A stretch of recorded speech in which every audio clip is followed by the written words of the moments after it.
Alrighty then, shall we do a Dagsys Dribble? Coronavirus has finally landed in New Zealand. A person who'd recently travelled to Iran arrived on a Emirates flight on Tuesday feeling sick. Their family called Healthline and testing showed they were positive for the virus, which has killed nearly 3,000 people worldwide. Panic buying appears to have kicked in with confirmation of the coronavirus arriving in New Zealand, and supermarket bosses are urging people to resist the urge to stock up. Lines at Pack and Save supermarkets in Auckland were out the door on Friday evening following the confirmation of New Zealand's first case. An influx in customers stockpiling food over fears of the coronavirus outbreak has forced one Auckland supermarket to close its doors temporarily. Gilmore's North Shore shut up shop on Saturday due to the overwhelming customer demand, a spokesman told Stuff. It's quite flat out busy, really. As usual, I'll be sticking links down there in the description box so you can check out all the news that I'm quoting from. Fortunately, Australia and New Zealand so far have not seen community transmission, but we must prepare for this eventuality. A virus expert professor of Otago University said people need to continue with their daily lives but pay extra attention to normal hygiene and to try avoiding touching their faces with uncleaned hands. Now, this is interesting. This is the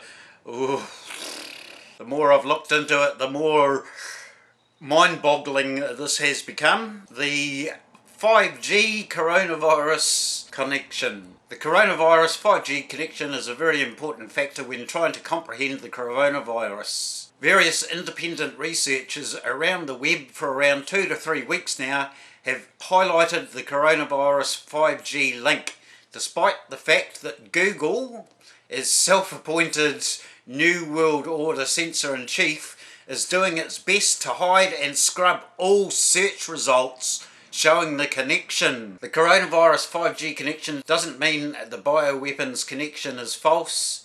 It's not a case of either or, but rather broadens the scope for the entire event. Wuhan was one of the test cities chosen for China's 5G rollout. 5G went live there on October the 31st, almost exactly 2 months before the outbreak began. Meanwhile, many scientific documents on the health effects of 5G have verified that it causes flu-like symptoms. There are strange facts surrounding the coronavirus outbreak of 2020. In 2018, the Purebright Institute was granted a patent for the coronavirus. The Purebright Institute is funded by the Bill and Melinda Gates Foundation. On October 18th of 2019, the Bill and Melinda Gates Foundation, along with Johns Hopkins and the World Economic Forum, hosted Event 201, a high-level pandemic simulation in New York City. The simulation, which was held just 3 months ago, was based on the coronavirus. They concluded that it could kill 65 million people and decided the solution was to have a vaccine within months of an epidemic. The same week that the coronavirus makes headlines, Netflix releases the docu-series Pandemic: How to Prevent an Outbreak, wherein the solution is vaccines and the trusted hero is Bill Gates. Meanwhile, the Bill and Melinda Gates Foundation fund Inovio Pharmaceuticals Inc. to develop a coronavirus vaccine.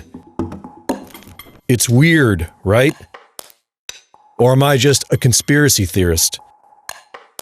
What about this? 5G, an emerging technology upgrade that has many countries concerned about its impact on human health. Experts from all over the world warn of the dangers of 5G.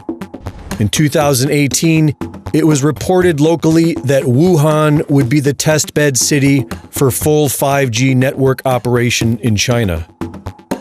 The article went on to say that it would be fully operational by 2020. And on Halloween of 2019, they turned it on. Scientists warn that 5G causes flu-like symptoms. Interesting? What is also interesting is that when trying to share the link of 5G being launched in Wuhan, Facebook blocks you from doing so because it violates their community guidelines. Many people around the world, including concerned citizens, scientists, and even government officials, are becoming aware of the danger of 5G. This is why it has already been banned in many places worldwide, such as Brussels, the Netherlands, and parts of Switzerland, Ireland, Italy, Germany, the UK, the USA, and Australia. You will see images behind me comparing where 5G has been rolled out and where the coronavirus is hitting. And it's all very suspect that it is in the same sort of areas. After all, 5G is not just the next generation of mobile connectivity after 4G.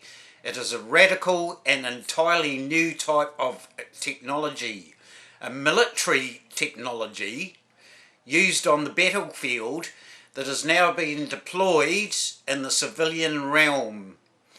It is phased array weaponry being sold and disguised as a primary communications system, when the frequency band it uses 24 gigs to 100 gigs, including millimeter waves, are the very same ones used in active denial systems, i.e. crowd control. Even mainstream Wikipedia describes active denial systems as direct energy weaponry. It disperses crowds by firing energy at them, causing immediate intense pain, including a sensation of skin burning. Today I want to bring you some insights regarding the cause and the symptoms, okay? Note the word symptoms of CV that you have probably not yet heard. And no, this isn't about some patent or some P4 lab close to the seafood market, but it's about something far more profound. It is concerning the impacts, such as the inability to breathe, such as having a cough with no phlegm. Rather odd for pneumonia, wouldn't you say? And things like suddenly falling over with no other signs of sickness. All of these things can be related to something completely different than a virus. So let's explore this little reported fact about what has been happening in CH. Did you know that this country went live with fully functional FIVEG? Here you can see the announcement from a Chinese website all the way back from 2018 in April that Wuhan, we all know that city by now, don't we, will be a pilot city. Here it says, a large-scale FIVEG network engineering program will be piloted in Wuhan. So, the impacts of 60 gigahertz are not widely published information, but here's what I can tell you. And it's in part, ironically, from the promotional material of the big telecom companies themselves. Here it says, 60 gigahertz has a very distinct impact on none other than oxygen itself. Yes, here are the articles released by companies who are touting the benefits of 60 gigahertz. They openly admit that 60 gigahertz is absorbable by oxygen. You can see in this graph here its impact on oxygen. All the frequencies before 60 gig are not impacted. Then once it hits that frequency, it spikes and becomes hugely absorbed by oxygen. Now in this article by the companies selling products that are going to run on 60 gig, they say that it's going to help its interference levels. Oh, isn't that nice? They don't want your first shooter video games to lag. And most of us know from mainstream releases promoting FIVEG that things like water and trees are going to get in the way of this frequency. So how in the world does this even make sense that we are using it? unless their intentions are something else besides faster speeds. Anyway, knowing that this frequency impacts oxygen, now does it make sense to you how possibly when you mess with the absorption of oxygen in the human body, let me give you one guess which organ is going to suffer first. The way that the 60 gigahertz impacts oxygen is this. Oxygen, the atom, is O. Oxygen, the molecule, is O2, two atoms together. Now, these two atoms creating the oxygen molecule are sharing some electrons. 60 gigahertz causes the electrons surrounding oxygen molecules to spin. Right. Somewhat akin to how high-powered microwaves running on 2.4 are impacting molecules in foods such as water. They're heating in part by impacting those molecules to rotate or oscillate with each wave. The movement energy from the rotation of these super tiny water molecules is actually helping to heat the rest of the food. So in a similar way that 2.4 causes H2O to oscillate, 60 gigahertz, even at lower powers, is causing the electrons on oxygen molecules to spin. And as you might imagine, changes to the spin frequencies on oxygen electrons can have impacts on human biology. When you breathe in, the reason that breathing air into your lungs gets oxygen into your blood and therefore in important places like your brain is because the oxygen entering into your lungs gets picked up by a very important iron-containing protein called hemoglobin in your blood. But the unfortunate impact of oxygen molecules spinning the electrons is that it makes the hemoglobin unable to uptake the oxygen and get it to the rest of your body.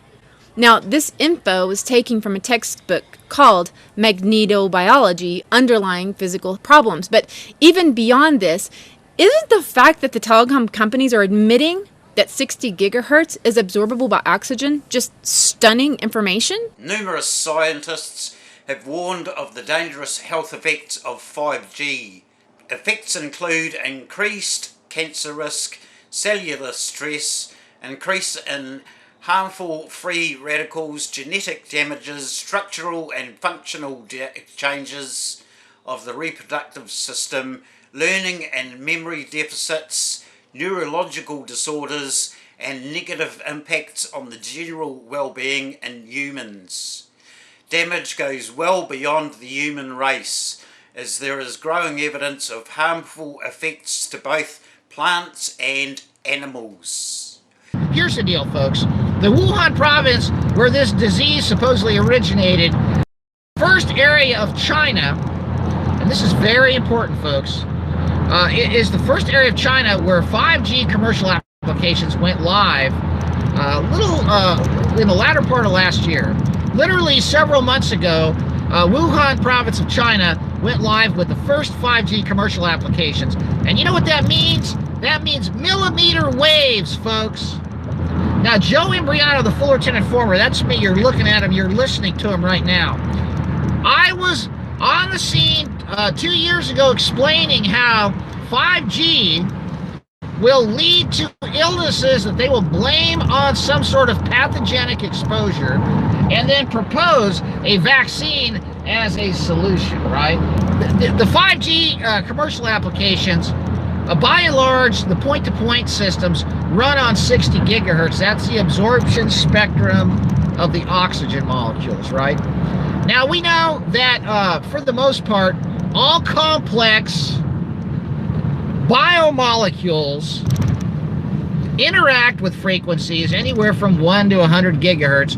And of course, what the heck do you think 5G is? It's right in the sub-millimeter wave from 600 megahertz all the way up to 100 gigahertz. They're using the biologically active frequencies to transmit on, right?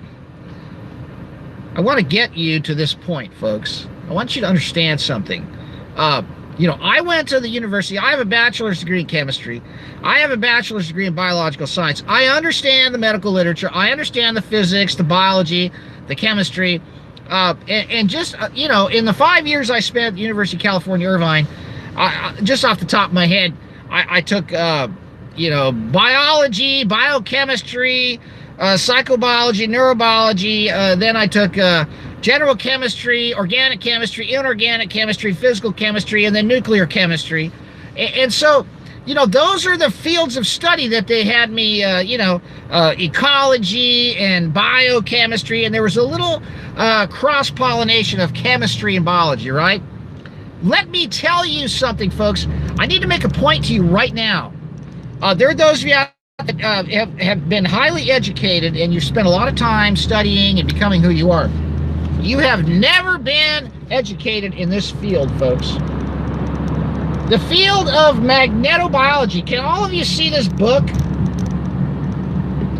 This is a field of study, magnetobiology. This is a field of study that does not exist in the United States. And it is a field of study that looks at the complex interactions of radio frequency emissions on living systems.